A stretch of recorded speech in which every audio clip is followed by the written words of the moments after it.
Hi hello ನಮಸ್ಕಾರ, ನಾನು ನಿಮ್ಮ ಮಿತ್ರ ಮಹೇಶ್. ನೀವು ನೋಡ್ತಾ ಇದ್ದೀರಾ ಸೆವೆನ್ ಮಹೇಶ್ ಯೂಟ್ಯೂಬ್ ಚಾನಲ್ನ. ಫ್ರೆಂಡ್ಸ್, ಇವತ್ತು ಯಾವ ಒಂದು ವಿಷಯದ ಬಗ್ಗೆ ಚರ್ಚೆ ಮಾಡೋಣ. ಹಾಗೆಯೇ ನಿನ್ನೆ ಬಂದಿರತಕ್ಕಂಥ ಒಂದು ಪ್ರೊಮೋ ಬಿಗ್ ಬಾಸ್ ಸೀಸನ್ 12, ಈ ಒಂದು ಪ್ರೊಮೋದ ಬಗ್ಗೆ ಒಂದಿಷ್ಟು ಮಾಹಿತಿ, ಒಂದಿಷ್ಟು ಇನ್ಫಾರ್ಮೇಷನ್ ನಿಮ್ಮ ಜೊತೆಗೆ ಹಂಚ್ಕೊಳ್ಬೇಕು. ಹಾಗೆಯೇ ಕಂಟೆಸ್ಟೆಂಟ್ಗಳ ಬಗ್ಗೆ ಒಂದಿಷ್ಟು ನ್ಯೂ ಅಪ್ಡೇಟ್ಗಳು ಇದ್ದಾವೆ, ಅವುಗಳನ್ನೆಲ್ಲವನ್ನು ನಿಮ್ಮ ಜೊತೆಗೆ ಹಂಚ್ಕೊಳ್ಳೋಕ್ಕೆ ಪ್ರಯತ್ನ ಪಡ್ತೀನಿ. ಅದಕ್ಕೆ ಮುನ್ನೆ ಯಾರೆಲ್ಲ ಚಾನಲ್ನ ಸಬ್ಸ್ಕ್ರೈಬ್ ಮಾಡಿದೆ ವಿಡಿಯೋ ನೋಡ್ತಿದ್ರೆ ಅವರೆಲ್ಲರೂ ಚಾನಲ್ನ ಸಬ್ಸ್ಕ್ರೈಬ್ ಮಾಡ್ಕೊಳ್ಳಿ. ಪಕ್ಕದಲ್ಲಿರೋ ಬೆಲ್ ಬಟನ್ನ ಕ್ಲಿಕ್ ಮಾಡ್ಕೊಂಬಿಡಿ. ಆಲ್ ಅಂತ ನೋಟಿಫಿಕೇಶನ್ ಬರುತ್ತೆ, ಅದನ್ನ ಕ್ಲಿಕ್ ಮಾಡ್ಕೊಂಬಿಟ್ಟು ನಾನು ಮಾಡ್ತಕ್ಕಂಥ ಪ್ರಯತ್ನದ ವಿಡಿಯೋಗಳು ನಿಮ್ಮ ಮೊಬೈಲ್ಗೆ, ನಿಮ್ಮ ಕಂಪ್ಯೂಟರ್ಗೆ ನೇರವಾಗಿ ನೋಟಿಫಿಕೇಶನ್ ಬರುತ್ತೆ. ಈ ಮೂಲಕ ಹಲವಾರು ರೀತಿಯ ಬಗ್ಗೆ ಪ್ರತಿಯೊಂದು ಮಾಹಿತಿಯನ್ನು ಪ್ರತಿದಿನ ನೀವು ಪಡ್ಕೋಬೋದು ಅಂತ ಹೇಳ್ತಾ, ಇನ್ನೇನು ತಡ ಬನ್ನಿ ಫ್ರೆಂಡ್ಸ್, ವಿಡಿಯೋ ಸ್ಟಾರ್ಟ್ ಮಾಡೋಣ. ಬಿಗ್ ಬಾಸ್ ಸೀಸನ್ 12ರ ಒಂದು ಮೊದಲನೇ ಪ್ರೊಮೋ ಆಗಿರ್ತಕ್ಕಂಥದ್ದನ್ನ ನೋಡ್ಕೊಂಬರೋಣ. ವೈವಿಧ್ಯತೆ ಅಂದ್ರೇನೆ ಕರ್ನಾಟಕ. ಪ್ರತಿ 100 ಮೈಲಿಗೂ ಭಾಷೆ, ಭಾವ, ಊಟ, ಉಡೋ ಬಟ್ಟೆ ಎಲ್ಲ ಬೇರೆನೆ. ಎಂಟರ್ಟೈನ್ಮೆಂಟ್ ಅಲ್ಲಿ ಕೇಳ್ಬೇಕಾ? ಒಬ್ರಿಗೆ ನ್ಯೂಸ್ ಇಷ್ಟ, ಇನ್ನೊಬ್ರಿಗೆ ಸ್ಪೋರ್ಟ್ಸ್, ಒಬ್ರಿಗೆ ಸಿನಿಮಾ, ಇನ್ನೊಬ್ರಿಗೆ ರೀಲ್ಸ್, ಸಾಂಗ್ಸು, ಡ್ಯಾನ್ಸು, ಸೀರಿಯಲ್ಸು, ಆರ್ಟಿಂಗು. ಇಷ್ಟೆಲ್ಲ ವೆರೈಟಿ ಇರೋ ನಾಡ್ನ ಒಂದು ಮಾಡೋಕ್ ಸಾಧ್ಯ ಇರೋದು ಆ ಒಂದು ಶಕ್ತಿಗೆ ಮಾತ್ರ. ನನ್ನ ಪ್ರೀತಿಯ ಸಮಸ್ತ ಕನ್ನಡಿಗರ ಕುಟುಂಬಕ್ಕೆ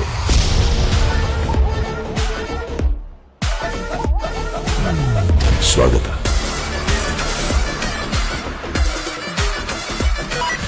ಸರ್, ಹೊಸ ಸೆಟ್ ರೆಡಿ, ಹೊಸ ಕಂಟೆಸ್ಟೆಂಟ್ಸು ರೆಡಿ. ಅಷ್ಟೇ ಅಲ್ಲ ಸರ್, 7 ಕೋಟಿ ಕನ್ನಡಿಗರು ರೆಡಿ. ಸರ್, ನೀವು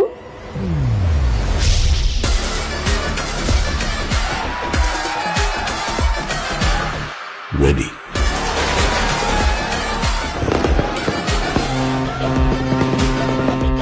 big Boss grand opening September 28. ಪ್ರೋಮೋದಲ್ಲಿ ಏನೇನು ಮ್ಯಾಟ್ರ್ಗಳು ಇದ್ದಾವೆ, ಯಾವ ಒಂದು ವಿಷಯಗಳು ಆಯ್ದುಕೊಂಡು ಈ ಒಂದು ಪ್ರೋಮೋವನ್ನು ರೆಡಿ ಮಾಡಿದ್ದಾರೆ ಬಿಗ್ ಬಾಸ್ ತಂಡದವರು ಅನ್ನೋ ಒಂದು ವಿಚಾರಕ್ಕೆ ಬರೋದಾದರೆ, ಮೊದಲಿಗೆ ಓಪನ್ ಆಗ್ತದಂಗೆ ನಗರ ಪ್ರದೇಶವನ್ನು ತೋರಿಸ್ತಾರೆ, ಅಂದರೆ ಬಿಲ್ಡಿಂಗ್ ಇರ್ತಕ್ಕಂಥ ಒಂದು ಪ್ರದೇಶವನ್ನು ತೋರಿಸ್ತಾರೆ. ತದನಂತರ ಕರಾವಳಿಯ ಒಂದು ನದಿಯ ಒಂದು ಪ್ರದೇಶವನ್ನು ತೋರಿಸ್ತಾರೆ. ಸೊ ಇದಾದ ನಂತರ ಯಕ್ಷಗಾನ, ಹುಲಿ ಕುಣಿತ, ಕತ್ತಿ ವರಸೆ, ಉತ್ತರ ಕರ್ನಾಟಕದ ಕಡೆ ಭಾಳ ಫೇಮಸ್ ಆಗಿರ್ತಕ್ಕಂಥದ್ದು ಅಂತಂದರೆ ಅದು ಕೋಲಾಟ. ಸೊ ಇದಾದ ನಂತರ ಒಂದು ಯಾವುದೋ ಒಂದು ಅದ್ದೂರಿಯಾಗಿರ್ತಕ್ಕಂಥ ಜಾತ್ರೆ ನಮ್ಮ ಕಣ್ಮುಂದೆ ಸೆಳೆಯುತ್ತೆ, ಡೊಳ್ಳು ಕುಣಿತ. ಇದಾದ ನಂತರ ಮನಮೋಹಕವಾಗಿರ್ತಕ್ಕಂಥದ್ದು ಒಂದು ದೃಶ್ಯ ಯಾವುದು ಅಂತಂದರೆ ಕಂಬಾಳ ರೇಸ್. ಇದಾದ ನಂತರ ಕಾರಲ್ಲಿ ಯಾರೋ ಬರ್ತಾರೆ ಅಲ್ಲಿ ಟರ್ನಿಂಗ್ ಪಾಯಿಂಟಿಗೆ. ಇದಾದ ನಂತರ ರೊಟ್ಟಿ ಅಥವಾ ಚಪಾತಿ ಬೇಯಿಸ್ತಕ್ಕಂಥ ಒಬ್ಬ ಮಹಿಳೆ, ಮಂಗಳೂರು ಮೀನು. ಅಜ್ಜಿ ಗಾಳಿ ಬೀಸ್ತಾ ಮೊಮ್ಮಗನನ್ನು ಮಲಗಿಸುವ ಒಂದು ದೃಶ್ಯ ಕಾಣಿಸುತ್ತೆ. ಇದಾದ ನಂತರ ರೊಟ್ಟಿ ಮಾಡುವ ಗೃಹಿಣಿ. ಸಂಜೆ ಟೈಮಲ್ಲಿ ಕೆಲಸ ಮುಗಿಸಿಕೊಂಡು ಮನೆಗೆ ಹೋಗಿರ್ತಕ್ಕಂಥ ರೈತರ ಒಂದು ದೃಶ್ಯಗಳು ಕಾಣಿಸುತ್ತೆ. ಭರತನಾಟ್ಯ ಮಾಡ್ತಕ್ಕಂಥ, ಡ್ಯಾನ್ಸ್ ಪ್ರಾಕ್ಟೀಸ್ ಮಾಡ್ತಕ್ಕಂಥ ಮಕ್ಕಳು ನಮಗೆ ಕಾಣ್ತಾರೆ. ರೀಲ್ಸ್ ವೀಕ್ಷಣೆ, ಪೇಪರ್ ಓದೋ ಅಜ್ಜ, ಸಿನಿಮಾ ವೀಕ್ಷಣೆ, ಕ್ರಿಕೆಟ್ ವೀಕ್ಷಣೆ, ಸೀರಿಯಲ್ ವೀಕ್ಷಣೆ, ಬಂಧನೋ ಅನ್ನೋ ಒಂದು ಸಾಂಗ್ ಸಮಿತಿಗೆ ತುಂಬಾ ಅಚ್ಚುಕಟ್ಟಾಗಿ ಈ ಒಂದು ಪ್ರೋಮೋದಲ್ಲಿ ಬಂದಿದೆ ಅಂತಲೇ ಹೇಳ್ಬೋದು. ಈ ಒಂದು ಪ್ರೋಮೋದಲ್ಲಿ ಏನು ಹೇಳಿದ್ದಾನೆ, ಬ್ಯಾಕ್ಗ್ರೌಂಡಲ್ಲಿ ವಾಯ್ಸ್ ಓವರ್ ಏನೇನು ಹೇಳಿದ್ದಾರೆ ಅನ್ನೋ ಒಂದು ವಿಚಾರಕ್ಕೆ ಬರೋದಾದರೆ, ವೈವಿಧ್ಯಮಯ ಅಂತಂದ್ರೇ ಕರ್ನಾಟಕ. ಪ್ರತಿ 3 ಮೈಲಿಗೊಂದು ಭಾಷೆ, ಊಟ, ಉಡುಪು, ಭಾವನೆಗಳು ಸಹಿತ ಚೇಂಜ್ ಆಗ್ತಾ ಇರ್ತವೆ. ಹೌದು, ಮನೋರಂಜನೆ ವಿಚಾರದಲ್ಲೂ ಸಹಿತ ವಿಭಿನ್ನತೆ. ಒಬ್ಬರಿಗೆ ರೀಲ್ಸ್ ಇಷ್ಟ, ಒಬ್ಬರಿಗೆ ಸಿನಿಮಾ, ಇನ್ನೊಬ್ಬರಿಗೆ ಸಾಂಗ್ಸು, ಧಾರಾವಾಹಿ, ಸ್ಪೋರ್ಟ್ಸು. ಇಷ್ಟೆಲ್ಲ ವಿಭಿನ್ನತೆಯಿಂದ ಕೂಡಿರುವ ಕರ್ನಾಟಕವನ್ನು ಒಂದು ಮಾಡೋಕ್ಕೆ ಸಾಧ್ಯ ಇರುವ ಏಕೈಕ ಶಕ್ತಿ ಯಾವುದು ಅನ್ನೋದರೆ ಅದು ಬಿಗ್ ಬಾಸ್. ಕಿಚ್ಚನ ಒಂದು ಎಂಟ್ರಿ ಆಗುತ್ತೆ. ಸೊ ಒಂದು ಕೋಟ್ ಹಾಕೊಂಡು ಸೂಪರ್ ಆಗಿರ್ತಕ್ಕಂಥ ಒಂದು ಲುಕ್ನೊಂದಿಗೆ ಫೀಮೇಲ್ ಆಡಿಯನ್ಸ್ ಆಗಿರ್ತಕ್ಕಂಥವ್ರು ಒಬ್ಬರು ವಾಕಿ ಟಾಕಿಯಲ್ಲಿ ಹೊಸ ಕಂಟೆಸ್ಟೆಂಟ್ಗಳು ರೆಡಿ, ಹೊಸ ಸೆಟ್ ರೆಡಿ, 7 ಕೋಟಿ ಕನ್ನಡಿಗರು ಸಹ ರೆಡಿ ಇದ್ದಾರೆ. ಸರ್ ನೀವು ಅಂತೇಳಿ ಕ್ವಶನ್ ಮಾಡ್ತಾರೆ. ಅದಕ್ಕೆ ಸುದೀಪ್ ಸರ್ ಅವರು ಥಮ್ಸಪ್ ಹೇಳಿ ರೆಡಿ ಅಂತ ಹೇಳ್ತಾರೆ. ಸೊ ಇಷ್ಟು ಒಂದು ಬ್ಯಾಕ್ಗ್ರೌಂಡ್ನ ಒಂದು ಸಂಭಾಷಣೆ ಆಗಿರ್ತೈತಿ.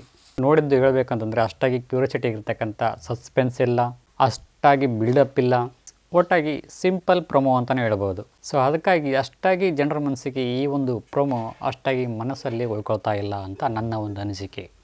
ಒಂದಂತೂ ನಿಜ, ಪ್ರೋಮೋದ ಒಂದೊಂದು ದೃಶ್ಯಗಳು ಕನ್ನಡಮಯವಾಗಿದೆ. ಹಲವಾರು ವಿಷಯಗಳು ಇನ್ನೂ ನಿಗೂಢವಾಗಿಯೇ ಇಟ್ಟಿದ್ದಾರೆ. ಯಾವ ಒಂದು ಥೀಮ್ ತರ್ತೀವಿ ಅಂತೇಳಿ ಮೆನ್ಷನ್ ಮಾಡಿಲ್ಲ, ಯಾವ ಸಮಯದಲ್ಲಿ ಪ್ರಸಾರ ಮಾಡ್ತೀವಿ ಅಂತಲೂ ಮೆನ್ಷನ್ ಮಾಡಿಲ್ಲ. ಈ ಒಂದು ಪ್ರೊಮೋ ಅಲ್ಲದೆ ಇನ್ನೊಂದು ಪ್ರೊಮೋ ಅಂದರೆ ಬಿಗ್ ಬಾಸ್ ಇನ್ನೇನು ಸ್ಟಾರ್ಟ್ ಆಗುತ್ತೆ ಅನ್ನೋವಾಗ ಆವಾಗ ಇನ್ನೊಂದು ಪ್ರೊಮೋ ಸಹಿತ ಬಿಡುಗಡೆ ಮಾಡುವ ಸಂಭವ ಜಾಸ್ತಿ ಇರ್ತೈತಿ. ಸೊ ಇದಿಷ್ಟು ಈ ಒಂದು ಪ್ರೋಮೋದ ರಿವ್ಯೂ ಆಗಿರ್ತೈತಿ. ಕಂಟೆಸ್ಟೆಂಟ್ಗಳ ವಿಚಾರಕ್ಕೆ ಬರೋದಾದರೆ ಯಾರ್ಯಾರಿಗೆ ಬಿಗ್ ಬಾಸ್ ಕಡೆಯಿಂದ ಕರೆ ಹೋಗಿದೆ, ಹಾಗೆಯೇ ಯಾರ್ಯಾರು ಬರಬಹುದು, ಹಾಗೆಯೇ ಯಾರು ಬರೋದಿಲ್ಲ. ಮೊದಲನೇದಾಗಿ ಬರ್ತಕ್ಕಂಥದ್ದು ಸಂಜನಾ ಬುರಳಿ. ಇವರು ಸಹ ಸೋಷಿಯಲ್ ಮೀಡ್ಯಾದಲ್ಲಿ ತುಂಬಾ ಪ್ರಖ್ಯಾತಿ ಪಡೆದಿರ್ತಕ್ಕಂಥವ್ರು. ಸುಮಾರಷ್ಟು ಜನರು ಸಹಿತ ಇವರು ಬಿಗ್ ಬಾಸ್ಗೆ ಬಂದರೆ ಚೆನ್ನಾಗಿರುತ್ತೆ ಅಂತ ಹೇಳ್ತಾರೆ. ಬಟ್ ನನ್ನ ಪ್ರಕಾರ ಹೇಳೋದಾದರೆ ಇವರು ಒಂದು ಗಂಧದ ಗುಡಿ ಅನ್ನೋ ಒಂದು ಸೀರಿಯಲ್ನ ಒಪ್ಕೊಂಡಿದ್ದಾರೆ ಇತ್ತೀಚೆಗೆ ತಾನೇ.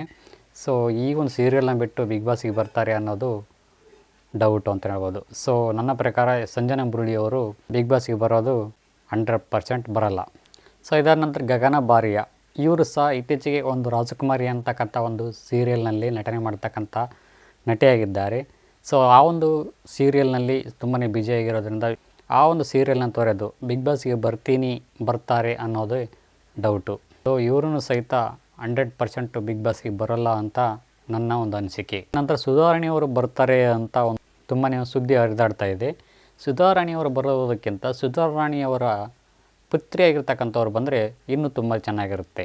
ಕ್ರಿಕೆಟು ಆಟಗಾರ್ತಿ ಆಗಿರ್ತಕ್ಕಂಥವ್ರು ಯಾರು ಅನ್ನೋದಾದರೆ ಶ್ರೇಯಾಂಕಾ ಪಾಟೀಲ್. ಬಲ್ಲ ಮೂಲಗಳ ಪ್ರಕಾರ ಇವರಿಗೆ ಬಿಗ್ ಬಾಸ್ ಕಡೆಯಿಂದ ಕರೆ ಹೋಗಿದೆ ಅಂಥೇಳಿ ಬರ್ತಾ ಇದೆ ಸುದ್ದಿ. ಸೊ ಇವ್ರು ಬರ್ತಾರೋ ಬರೋದಿಲ್ಲೋ ಅನ್ನೋದು ಇವರ ಒಂದು ವೈಯಕ್ತಿಕ ನಿರ್ಧಾರವಾಗಿರ್ತೈತಿ. ಸೊ ಕಾದು ನೋಡೋಣ. ಸೊ ಹಾಗೆ ಇದಾಗಿತ್ತು ಇವತ್ತಿನ ವಿಡಿಯೋ ಇಷ್ಟ ಇದ್ದರೆ ಲೈಕ್ ಮಾಡಿ, ಕಮೆಂಟ್ ಮಾಡಿ, ಶೇರ್ ಮಾಡಿ ಅಂತ ಹೇಳ್ತಾ thank you for watching. Thank you. Bye.